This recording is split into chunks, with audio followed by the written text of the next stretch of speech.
Subscribe करें Tejendra English school channel को और उस बेल आइकन को दबाएं हमारे लेटेस्ट वीडियो लेक्चर सबसे पहले पाने के लिए। Hi students, welcome to Tejendra English School. Today we learn chapter number 1 of standard 8 part 3. In this story we have learned all story part 1 and part 2.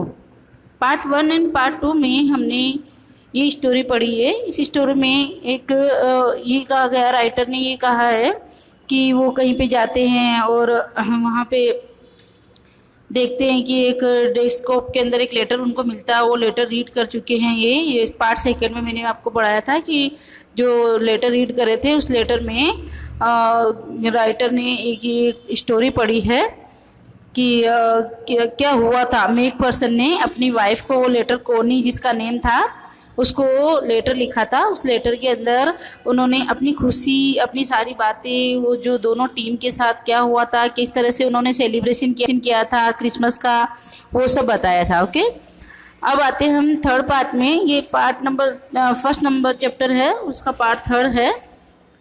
मैं आज एक्सप्लेन करवा रही हूँ ये। I folded the letter again and slipped it carefully back into its envelope. यानी इसमें जो read कर रहे थे उन्होंने सारे स्टोरी उन्होंने लेटर में से रीड कर ली थी। वैसे तो कभी किसी का लेटर रीड नहीं करना चाहिए था, इसमें यह भी बात बताई गई थी कि लेकिन उनको नेसेसरी लगा इसलिए उन्होंने रीड किया। तो फिर रीड करने के बाद उन्होंने उस लेटर को फोल्ड करके और अपनी जेब में अच्छे से रख लिया, उसको एनवेलप के अंदर रखिए। I kept awake all night, by morning I knew what I had to do. इसमें ये कहा है कि उन्होंने पूरी रात उसको साथ में रखा और जब वो जगे और पूरी रात वो जगे रहे और फिर उन्होंने जब मॉर्निंग हुई तो उनको क्या करना था वो सो चुके थे।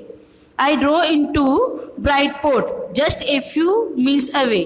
उनकी थोड़ी ही दूर में ब्राइट पोर्ट करके एक जगह थी, जो लेटर में आई थी कि मैं ब्राइट पोर्ट से हूँ।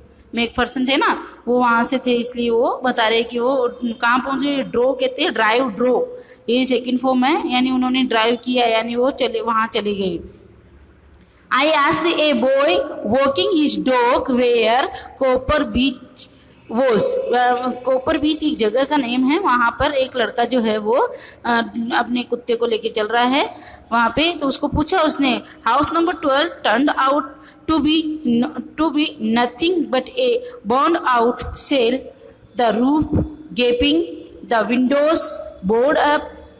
अब उन्होंने ये सारा जो एड्रेस लेटर पे लिखा था वही सारा एड्रेस बताया है कि हाउस नंबर 12 है, जो इस तरह का एक घर है, जला हुआ था, इस तरह का वो बताया सारी बात उसने। आई knocked at the house next door and asked if anyone knew the whereabouts of A Mrs Macpherson. तो उन्होंने नॉक किया दरवाजे को जाके, जब उनको एड्रेस मिला वो वहाँ गए और उन्होंने घर पे जो दरवाज़ा बंद होता है ना, गेट, नॉक कहते हैं, KNOCKED, नॉक यानी दरवाजे को खटखटाना। उन्होंने दरवाजा को ऐसे बजाया और जो हाउस में उन्होंने कहा, क्या आप कोई भी यहाँ पर मिसिस मैकफर्सन के बारे में जानते हैं? क्योंकि मिसिस मैकफर्सन को अभी इन्होंने देखा नहीं, ये तो खाली लेटर पढ़ चुके थे। Oh yes, said the old man in his slippers. He knew her well.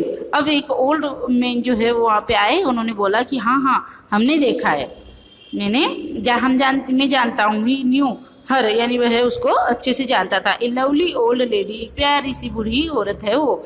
He told me, उसने मुझे बताया। राइटर कह रहे हैं कि मुझे उसने ये बताया कि वो बहुत ही प्यारी सी एक लेडी है। A bit muddle headed but her age she was entitled to be, wasn't she? क्या वो उसमें ये बताया है कि जो एक लवली सी लेडी है और वो इस तरह की, उसका मतलब पूरा वो बता दिया। क्या वो मिल सकती है यहाँ पे?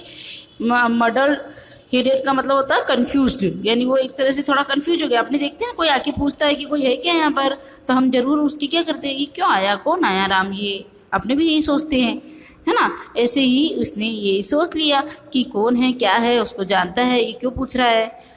ठीक है। 101 years old, she had been in the house when it caught fire. अब उन्होंने जब एंटर किया तो उन्होंने क्या देखा कि 101 101 यानी कि 101 साल की एक लेडी, जो कि वह क्या कर रही थी, उसके अंदर आग जो जलती है ना उसके पास में बैठी थी यार, तब जो कहते हैं अपने को आग से तपा रहे थे अपने को।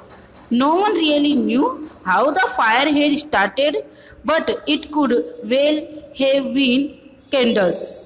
She used candles rather than electricity. वो इलेक्ट्रिसिटी यानी अंदर जो था उनकी लाइटों की बजाय उनके पास क्या जल रही थी, कैंडल्स। कैंडल्स जो होती है ना मोमबत्तीज, वो सारी जल, because she always thought electricity was too expensive.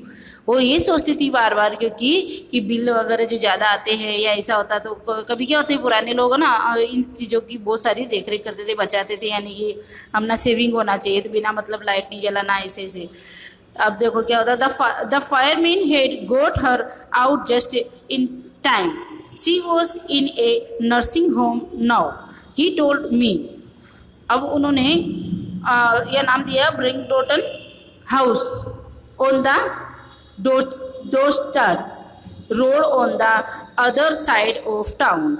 यानी उसके घर के पास में वो कहाँ थी, ये पूरा एक हॉस्पिटल का एड्रेस है। हाँ, एक नर्सेज के साथ में वो वहाँ पे रहती थी और ये सारा एड्रेस बताया कि वो यहाँ पे है। अच्छा, इसके 2 क्वेश्चंस आए हैं, वो मैं बाद में करवा देती हूँ इसमें। Why did the author go to Brightport? Brightport क्यों गया होगा, वो इसमें क्वेश्चन दिया गया है पार्ट 3 का। एक क्वेश्चन है क्यों गया होगा, मालूम है आप सबको, वो इसलिए गया होगा कि वो लेटर जो था वो उसको वहीं पड़ा हुआ था, अगर किसी का था तो उसके पास एड्रेस सब लिखा हुआ था, तो वो देने के लिए गया होगा। How old was Mrs McPherson now? Where was she? वो कहाँ थी? आया था ना इसमें कि वो कहाँ थी। ओके, ब्रिंगटन हाउस में थी वो, है ना, एक नर्सिंग होम है ये। अब आगे हम पढ़ेंगे। I found Brington house nursing home easily enough. उन्होंने जल्दी से वो मिल गया था। There were paper chains up in the hallway head and a lighted Christmas tree stood in the corner with a lopsided angel on top। उन्होंने जब nursing home में गए तो उन्होंने क्या देखा, वहाँ पर एक पेपर चेन्स अप यानी कि वो जो डेकोरेट करते हैं ना कोई भी चीज़ को, ऐसी चीज़ एक डेकोरेट क्रिसमस ट्री के ऊपर वहाँ पे करी हुई थी। I said I was a friend come to visit Mrs McPherson. उन्होंने ये कहा कि मैं एक, आई सेड यानी उन्होंने कहा, आई वॉज ए फ्रेंड, मैं एक दोस्त था, है ना, कम टू विजिट, मैं उससे मिलने आया हूँ, to bring her a Christmas present, और मैं क्या लाया हूँ, उसके लिए एक क्रिसमस प्रेजेंट लेके आया हूँ। I could see through into the dining room where everyone was wearing a paper hat and singing. अब जब वो वहाँ थे तो उन्होंने क्या देखा कि एक डाइनिंग रूम है और वहाँ पर सभी लोग एक पेपर जो केप होती है ना, क्रिसमस पे बर्थडे पे सब पहनते हैं लोग, इस तरह की वो जो पेपर केप थी उसको पहन रखी थी उन्होंने, और गाना गा रहे थे सभी लोग वहाँ पे। Okay, the matron had a hat on too and seemed happy enough to see me. मुझे देखकर वो बहुत काफ़ी खुश हो गई वहाँ पर जब मैं गया था। She walked me along the corridor. वो कॉरिडोर एक जगह यहाँ पे अपने बोलते हैं ना, एक बाहर का रास्ता ऐसे वो कॉरिडोर कहलाता है, तो वो वहाँ पे गई और उसने देखा कि कौन आया, ऐसा कोई आया है, और खुश हो गई। Mrs Macpherson is not in with the others, she told me. उन्होंने कहा कि कोई एक लेडी और थी, उन्होंने कहा कि मिसिस मैकफर्सन से कोई जल्दी से मिल नहीं सकता। She is rather confused today so we thought it best if she had a good rest. वो थोड़ा सा ऐसी तबीयत नरम थी तो वो कुछ रेस्ट कर ले, ऐसा वो उसको बात कर रहे थे। She has no family you know no one visits, यानी वो कंफ्यूज इसलिए थे कि वो सोच रहे थे कि उनके कोई फैमिली में कोई है ही नहीं और उनसे कौन आ सकता है मिलने के लिए, ना उनके कोई है फैमिली में इस तरह का, क्योंकि वो नर्सिंग होम में थी ना, इसलिए वहाँ से कोई आ नहीं करते थे, कोई वही लोग सेवा उनकी कर रहे थे। तो इसमें ये बताया है कि वहाँ पे कोई विजिट कर नहीं सकता। So I am sure she will be only too please to see you. तो वहाँ पे जो नर्सिंग में जो है वो बोल रहे हैं कि आपसे मिलके वो बहुत खुश हो जाएगी, क्योंकि अभी तक तो कोई मिलने आया ही नहीं है इनसे. She took me into a conservatory with wicker chairs and potted plants all around and left me. अब उसने मुझे कहाँ पर छोड़ा, एक रूम के अंदर जो वहाँ पे कोई होता है या नहीं होता है, इसी तरह का एक रूम होता है, उसमें वो ले गई, यानी उनको वहाँ से मिला दिया.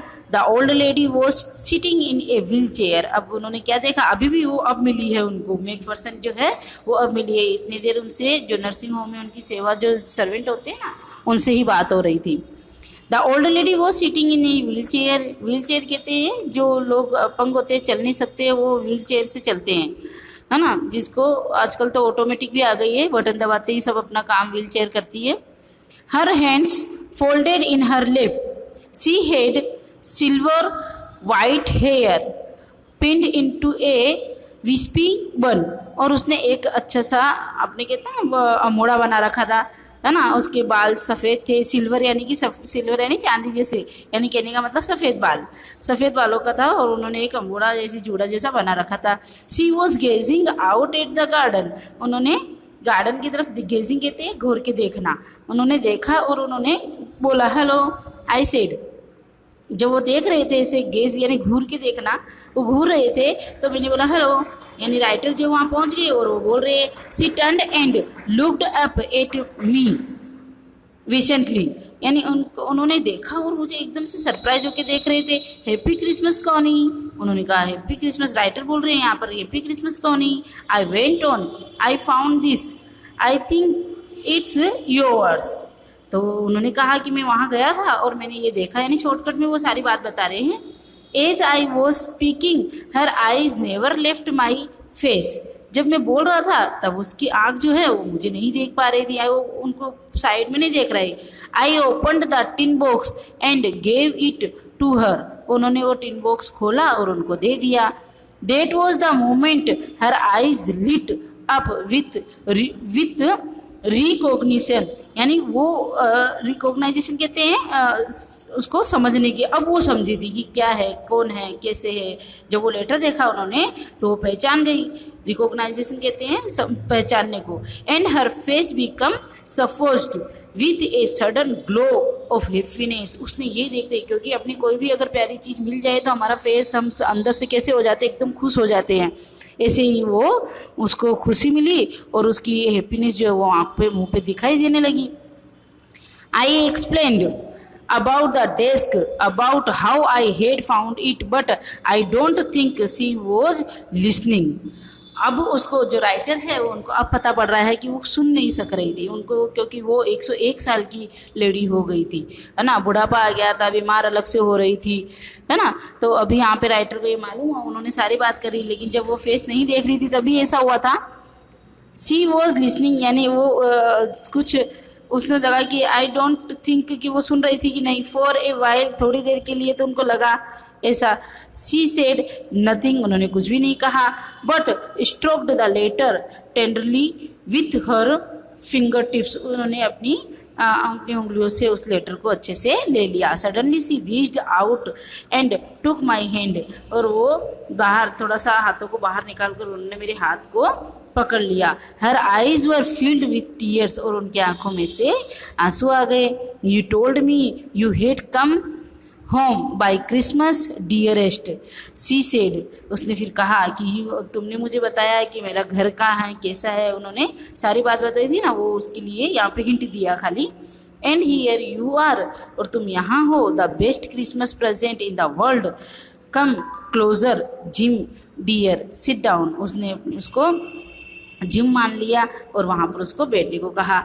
आई sat down beside her and she kissed my cheek. उन्होंने उसको प्यार किया, उन्होंने किस किया. I read your letter so often Jim every day. उसने कहा, क्योंकि वो जिम का इंतजार कर रही थी. जिम एक पर्सन उनके पति थे, है ना, तो उन्होंने उनको प्यार किया. ऐसा लगा जैसे उनका पति मिल गया हो. उन्होंने कहा कि मैं तुम्हारा बहुत इंतजार कर रही थी. I wanted to hear your voice in my head.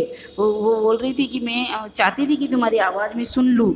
It always made me feel you you were with me, मैं हमेशा तुमको अपने मन में याद रखती हूँ और तुमको फील करती हूँ। And now you are back, you can read it to me yourself. तो मैं जानती थी कि तुम मेरे पास आओगे और तुम ही मुझे ये पढ़ के बताओगे। Would you do that for me Jim dear, क्या तुम मेरे लिए ये कर पाओगे डियर? ऐसा वो उसको बात कर रही थी। I just want to hear your voice again, I had love that so much, and then perhaps we will have some tea. उसने कहा कि हम साथ में बैठ के चाय पीते हैं, मैं ऐसी आशा करती हूँ, और अपने क्या करते हैं, मैं तुम्हारी आवाज़ फिर से सुनना चाहती हूँ। इस तरह की वो बात कर रही है। I have made you a nice Christmas cake, मैं तुम्हारे लिए एक अच्छे से केक बनाती हूँ। Marzipan all around, I know how much you love marzipan. उसने कहा ये खाने की चीज़ है, तुम कितना चीज़ पसंद करते हो वो मैं तुमको बताती हूँ। इस तरह से ये चैप्टर था। इस चैप्टर में कुछ भी नहीं है, आपने अगर नहीं समझा है तो फिर से मैं एक बार समझा देती हूँ कि मैकफर्सन जो है वो मिस कोनी के हस्बैंड है। जो कोनी है वो, उसका जो घर इस तरह का हो गया था, उसमें कोई कुछ बचा नहीं था, और वो उसको दूसरी जगह ले आए और हॉस्पिटल में एडमिट करवा दिया। उसकी एज बहुत हो गई थी, है ना, तो कोई चीज़ अपनी पड़ी होती है, ऐसी चीज़ इस राइटर को मिल गई है, वो लेके आ गए। और वो 101 साल की तो बहुत बुढ़ापा होता है, ऐसे ओल्डनेस हो जाती, बहुत ओल्ड हो जाते हैं, और उस समय में उनको कुछ समझ में नहीं आता है। इस तरह से राइटर ने जो कुछ भी कहा तो उन्होंने जिम समझा और उनके साथ सारी बात शेयर की, और वो उनको एक बेस्ट क्रिसमस प्रेजेंट लगा। ये है मिकेल मोरपूरक, राइटर है इनके। अब इनके क्वेश्चन आंसर्स नेक्स्ट वीडियो में राइट करके मैं आपको देती हूँ, आपको राइट करना है। सारा वीडियो सुनने के लिए थैंक यू।